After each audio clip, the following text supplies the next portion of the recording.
केंद्रीय गृह राज्य मंत्री अजय मिश्रा टेनी के बीते दिन सत्ता की हनक में मर्यादा भूलकर मीडिया के साथ जो बदतमीजी की गई है, उनके इस व्यवहार से ही बीजेपी आलाकमान भी नाराज बताए जा रहे हैं। वहीं सूत्रों की माने तो उनका कहना है कि टेनी को दिल्ली तलब किया गया है। बता दें कि अजय मिश्रा टेनी उत्तर प्रदेश के लखीमपुर से सांसद हैं और कल लखीमपुर में एक सरकारी कार्यक्रम के दौरान गृह राज्य मंत्री अजय मिश्रा टेनी एक पत्रकार के साथ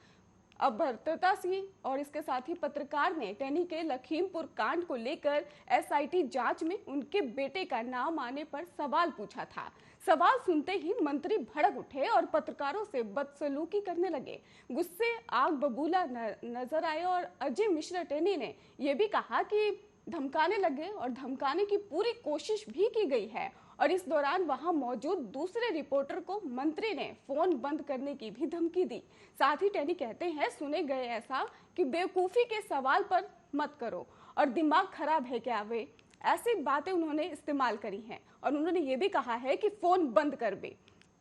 गौरतलब है कि विपक्ष लगातार अजय कुमार मिश्रा के इस्तीफे की मांग कर रहा है और कल भी राहुल गांधी समेत पूरा विपक्ष टेनी के इस्तीफे की मांग पर अड़ा हुआ है और विपक्ष नेताओं के लगातार इस्तीफे की मांग के बीच अजय मिश्रा टेनी को दिल्ली तलब किया गया है। वहीं लखीमपुर खीरी कांड की जांच कर रही एसआईटी ने अपनी जांच में पाया है कि किसानों को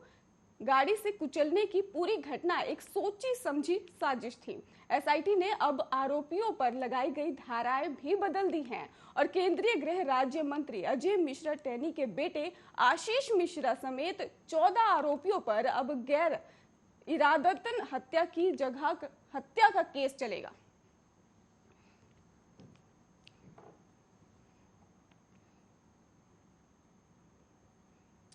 कोरोना के डेल्टा वेरिएंट के बाद अब ओमिक्रॉन दुनिया भर के लिए चिंता की वजह बना हुआ है। ओमिक्रॉन खतरनाक इसलिए माना जा रहा है क्योंकि इसके प्रसार से दर बहुत तेज है और भारत में भी 73 से ज्यादा केस सामने आ चुके हैं और बुधवार को केरल में ओमिक्रॉन के 4 नए केस मिले हैं। इसके साथ ही राज्य में ये बढ़कर अब संख्या लगातार बढ़ती जा रही है और अब ये 5 हो गई है। बता दें कि कोरोना के नए वेरिएंट के नए केस लगातार सामने आने लगे हैं। वहीं बुधवार को कुल 12 केस मिले थे और अब तक महाराष्ट्र, राजस्थान, दिल्ली, केरल, गुजरात, कर्नाटक, तेलंगाना, आंध्र प्रदेश, तमिलनाडु, चंडीगढ़, पश्चिम बंगाल में ओमिक्रॉन के मामले सामने आ चुके हैं। साथ ही अमेरिका में स्वास्थ्य विभाग के मुताबिक ओमिक्रॉन तेजी से फैलता है और कई जगहों पर इसका डबलिंग रेट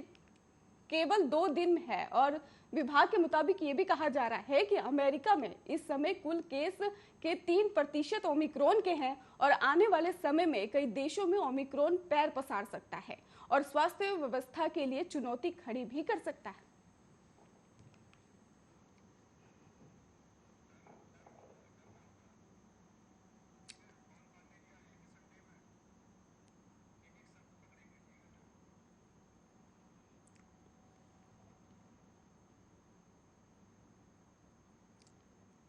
राजस्थान मंत्रिमंडल की बैठक बुधवार को मुख्यमंत्री अशोक गहलोत की अध्यक्षता में हुई और बैठक में कई निर्णय लिए गए और इनमें संविदा नियुक्ति के नियम बनाने और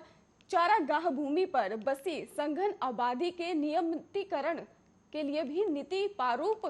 का भी अनुमोदन शामिल है और बैठक के बाद जारी आधिकारिक बयान के अनुसार मंत्रिमंडल ने राज्य और केंद्र सरकार की कई योजनाओं, परियोजनाओं और कार्यक्रमों की उद्देश्य से एक निश्चित अवधि के लिए रखे जाने वाले कर्मियों की संविदा नियुक्ति के लिए राजस्थान को लेकर भी सिविल पोस्टल्स रूल्स 2021 बनाने का अनुमोदन किया है। मंत्रिमंडल के इस निर्णय के बाद से ही पूर्ति के लिए ऐसे श्रमिकों को संविदा पर नियुक्ति करने के नियम बनाए जाने का प्रस्ताव भी मार्ग प्रशस्त होगा और वही मंत्रिमंडल ने चारागाह भूमि पर बसी सघन आबादी के नियमितीकरण के लिए भी प्रस्तावित नीति के प्रारूप का अनुमोदन किया है। चारागाह भूमि का वर्गीकरण परिवर्तन व्यापक जनहित में ही अन्य राजकीय भूमि की अनुपलब्धता को ही किया जाएगा और नीति के तहत चारागाह भूमि पर कम से कम 30 साल से घर बनाकर रह रहे परिवारों में प्रति परिवार को अधिकतम 100 वर्ग मीटर का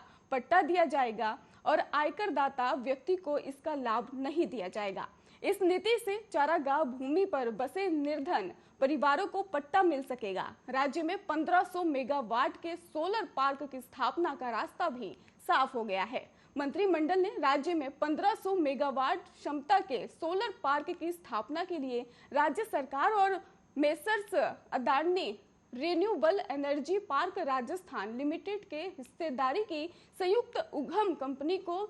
जैसलमेर के भीमसर और माधोपुर सद्राब गांव के ही हेडक्वार्टर और बाटियाडू नेडान गांव में ही